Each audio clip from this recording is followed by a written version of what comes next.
Hi, welcome to One Word a Day. I'm Sophie, your pilot into the universe of Chinese. We are going to continue our journey in getting to know a little bit more about this ancient language that I'm fortunate enough to born into, that I'm still learning through this journey because I'm a user of simplified Chinese. Things got abstracted and simplified along the way. So I'm kind of getting reverse, going back through time, try to see what's the origins of the language, try to imagine through the 2D image of the icons to figure out what's the meaning, why things are paired together this way. And it's quite a fun process so far. I hope you enjoy it. So yesterday we talked about two disabled person conditions. One is 聋子, deaf person, and 哑巴, muted person. And in English, we will say the muted or the deaf. We don't really have some further descriptor after their condition, right? In Chinese, we pair it with 聋子. 子 is this infant, this child thing, image. And the 哑巴 was this animal, this crawling living thing, but not two-legged human. So we kind of discount the deaf and the muted into somebody who is either independent, have to be cared for, or somebody who is not fully functioning as a human. It's a living thing, but it's not fully functioning two-legged standing human. So that's kind of derogative, and it's a little bit depressing for me to find out that my language have that code in them, but I never thought about it when I was using it. 聋子, yeah, but that's just how we would address people like that. We will put a descriptor. How I wish Chinese will just use 聋人, 哑人. We pair it with 人. We at least acknowledge their nature of being a human, right? But here is like an infant, a living thing. That's the language. And interestingly, the pairing cannot be switched. We cannot say 聋巴 or 哑子. Doesn't work that way. It always paired like such. 聋 is the infant, and 哑 is 巴, the living thing. Okay, now we get 聋子, 哑巴 out of the way. If you want to go through all the individual characters, we can quickly say, I guess. So 龙, the dragon with a ear, because dragon, as the mythical figure, often turn a deaf ear to humans' prayers to give me more rain or reduce the rain. So this rain god, basically, for Chinese, doesn't really do what it does. The weather condition doesn't depend on the human's will, right? It may not be the most favorable to your crops for that year. And there may be some good year, some bad year. So in short, dragon is out there. It's a weather condition. It doesn't, it has its free will. It doesn't negotiate with you. So in that sense, it's deaf to humans' prayers. And 子 is this big-headed infant with two arms, and the legs are not visible because it's in a bundle. It's still a baby. Okay, 哑 is this mouse symbol paired with this bottled up in all direction. You see this container thing, and all the sides are bottled up. So it's whatever the content, most likely the fluid inside the bottle cannot be poured out. It's bottled in. So that's comparable to a person who has the cavity and the sinking probably too, right? I mean, definitely as a person, but just bottled up, cannot let out, cannot verbalize. So that's mute. And ba is this long tail living thing. This is the head. That's kind of simplification of the head. Some sinking function there. And then this is one long leg. I mean, not leg, tail. So imagine a snake. So it's a crawling living thing. It doesn't stand on its own. It's not a two-legged person. This is the person figure. So this is crawling. This is animal. This is animal thing. So I can only translate it as a thing, but it's like a living thing. But it doesn't function fully as a human. So that's, paired with with mute. Now, 盲人 is blind person. We always say 盲人. We actually add person, human, to 盲, to blind. So I couldn't figure out why, out of all the conditions, why blind person is regarded as a person, or paired, at least in the language, get this human status instead of infant or living thing status. Why?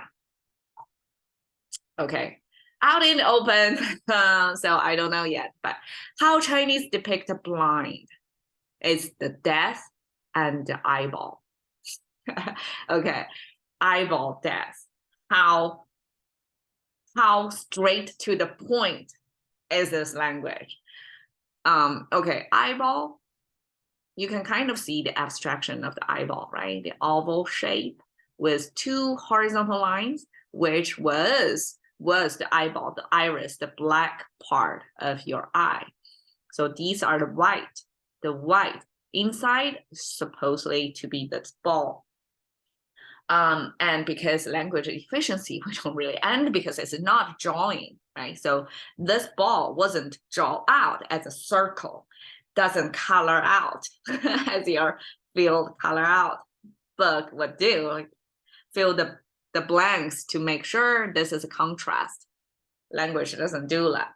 Eventually, for the efficiency of language for the writing, these are abstracted from the real life, right? So it's just two horizontal lines to separate this portion out from the eye white. So this is the eye black person.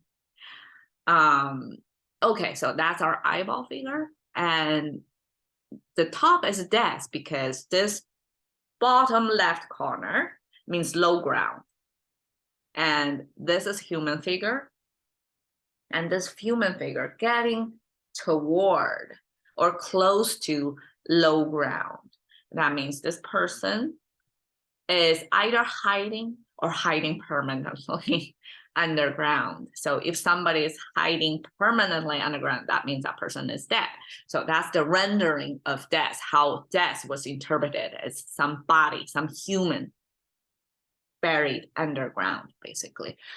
So death of the eyeball or the eye is blind, and person is this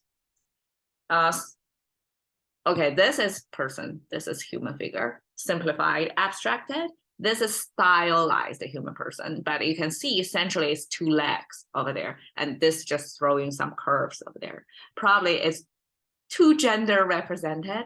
The straighter line is male, this curvy line is female. So on each person, there is both femininity and masculinity on them, up to interpretation. But this is more stylized human figure. Looks almost like English letter R. So that's a person. And blind as the only condition paired with person. Probably because, okay, so here I'm translating the deaf, muted, blinded. That's how Chinese say, and that's the fixed pairing. You cannot switch between them. So 盲人 always paired with 盲人, and one possibility of why the blinded was given the human or person status is because they can be super helpful in kind of physical therapy, this masseur profession, almost like perfectly designed for the blind, because they, without the sight, are going to be super sensitive in their touch. And this human touch, one person on the body of another person, get feedback from that person. I mean, probably they can still communicate and talking, like, how do you feel, right? Or just directly from the body, the surface of the body, to feel the, I don't know, the muscles, the bones on the body, to feel the tension of the body. So in essence, when a blind person is deprived of seeing, that person is going to be strengthened in touching. So take out one sense, the other sense is going to grow oversized, basically, to take over. So they are going to have that extra sensitive touch to be able to diagnose or tell how the body feels, and how the body feels, yes, and how probably after practice a long time, the hand not only be sensitive but be muscular itself to work on the body, to give you higher quality massage experience.